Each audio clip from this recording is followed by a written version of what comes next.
अहिले चाहिँ म्यानुफ्याक्चर तर्फको इक्जामको चाहिँ अपडेट आएको छ होइन।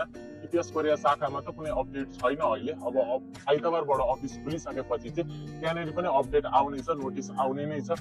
अहिलेको लागि चाहिँ हजुरहरूले आफ्नो इक्जामको डेट कहिले पर्यो र कुन समयमा पर्यो भनेर चाहिँ हेर्न सक्नुहुनेछ होइन।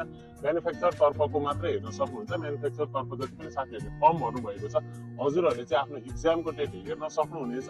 कसरी हेर्न सकिन्छ भन्ने कुरा अब म सिकाउँछु है त।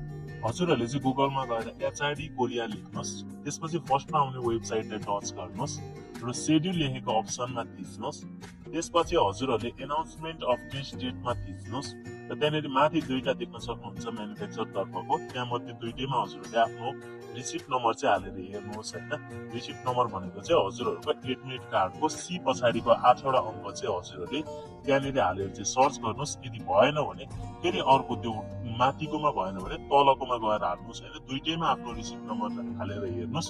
हालिसक्नु भइसकेपछि चाहिँ यसरी हजुरहरूको चाहिँ कहिले परेको रहेछ भनेर चाहिँ देखाउनेछ है।